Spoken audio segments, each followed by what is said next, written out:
And when do you give up? When is that point in time when you say enough is enough? Let me tell you why I said enough is enough, okay? Because this is year after year after year of just craziness.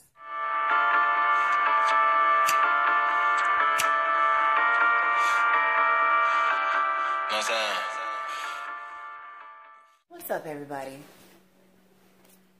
I decided to do a sit-down video because I needed to get some things off of my chest. It's been so much that's been happening over the course of like 18 months, and it's just weighing on me, and I want to get it off my chest, like literally. It has to do with my mom, obviously, and her death.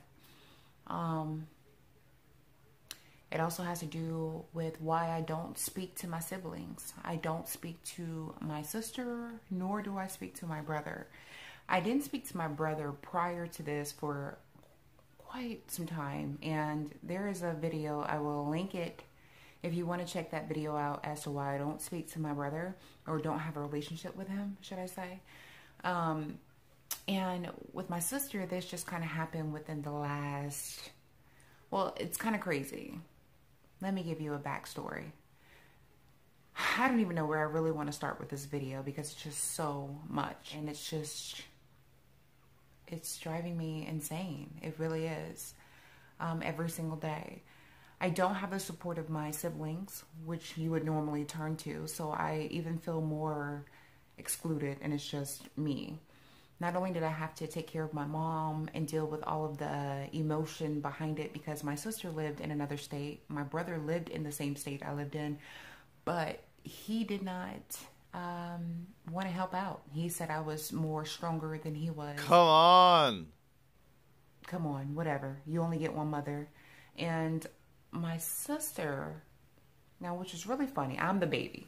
I have a older brother who's 1 year older than me. I have a older sister who's 3 years older than me. She has never been a sister. Never been a sister. So let me give you a little bit of a backstory before I start telling you what happened. So even like our first 10 years of life, okay, we picked on each other. She picked on me more so, and I tried to defend myself. Her and my brother used to gang up on me a lot, call me fat girl, call me all kind of names. We just never played together, never played Barbies, never played house, never played anything together.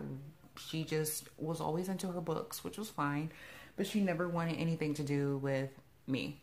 When we were teenage years, she was focused on other things, boys, staying in trouble. We still didn't have anything in common. I watched her treat my mom like crap.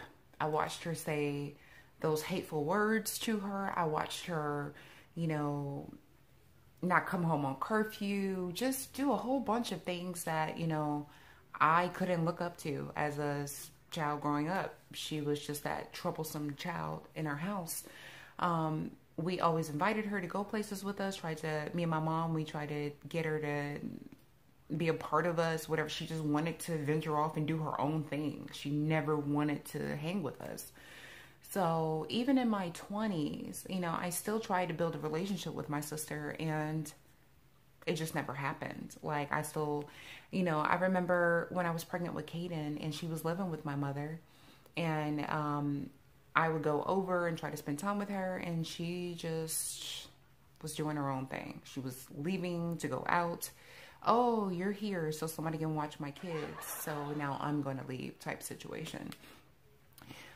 She stayed on my couch. I remember when she didn't have any place to stay, and I didn't have any children. I think I had just found out I was pregnant with Makai back in 2004, and she needed a place to stay. She had a 2-year-old. What did I do? I let my sister stay with me. She stayed with me for 4 months. She didn't offer any help on any of the bills, didn't offer anything, like nothing. So I'm not even going to be petty and talk about that whole situation. It's nor here nor there, whatever. But I just want you to understand, like, the type of relationship that we've had growing up. Never could turn to her for anything. So I was very shocked when I got pregnant that my sister said to me, hey, you know, I know you need a sitter right now. I'm moving right up the street from you. I could definitely help you.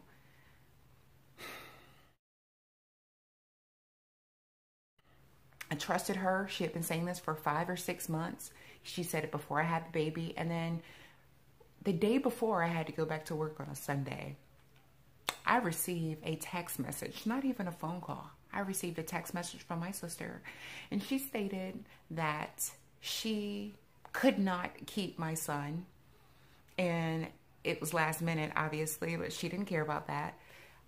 I have other plans, and there's other things that I want to start doing, different things I want to try to do. Are you kidding me right now?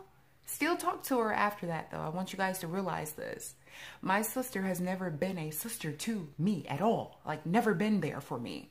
She sat there and she gave me high hopes because I was going to give Caden up for adoption. I was going to give him up for adoption because of the situation I was in at that time. I understand God used her to make me keep that baby, but at the same time, she always fails me. She's never there. I still helped her out. She needed money. I think she needed like $1,500, $1,600 she was short on her rent. She was moving or something. I still came out of my pocket to lend it to my sister to help her. You know, even though she's never backed me up, she's never been there for me. And that's what I'm saying. I keep on getting shitted on consistently. And when do you give up? When is that point in time when you say enough is enough?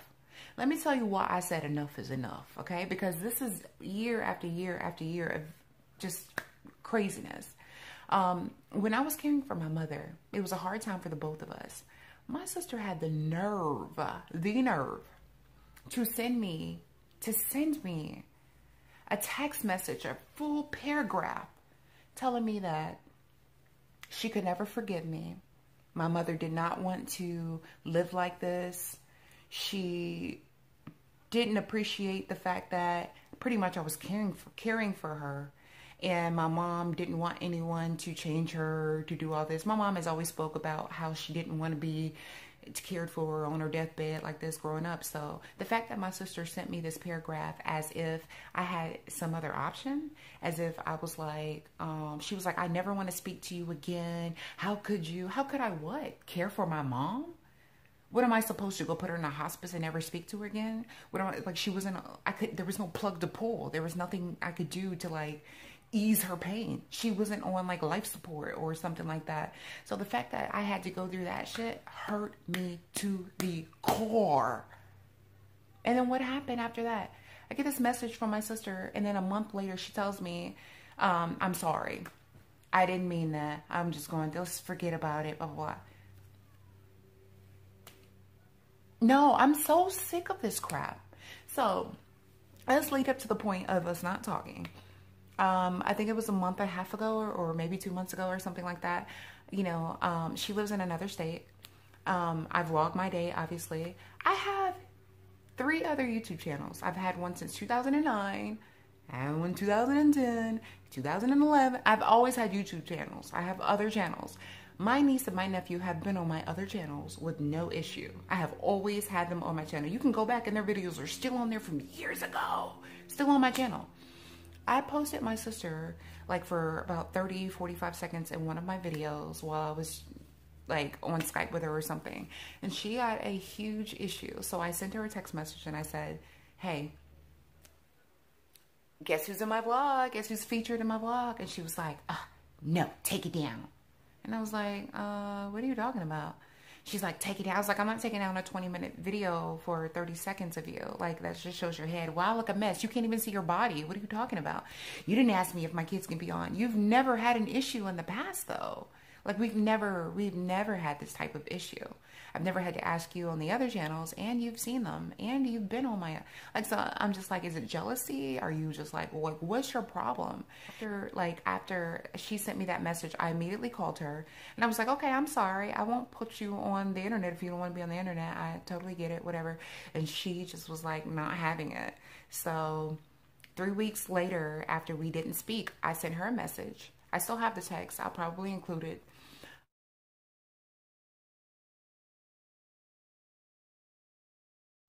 And I was just like, hey,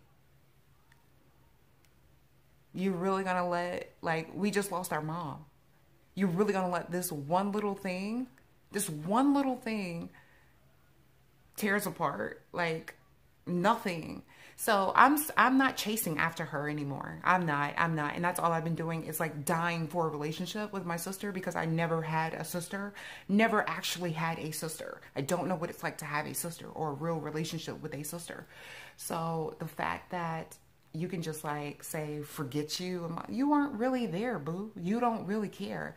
And I don't care. I'm not going to continuously chase after somebody who doesn't want my relationship or who doesn't want to be there. And she swears that she's always right about everything. So no.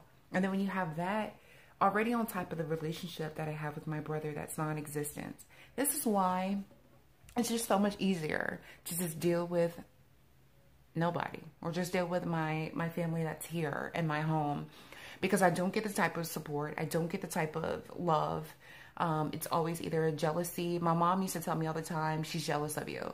She's jealous of you because you're like an outgoing person. You're a go-getter. You're this and you're that. My mom used to tell me this all the time. And I just don't understand why, you know, I don't understand why people are the way they are. It's really sad.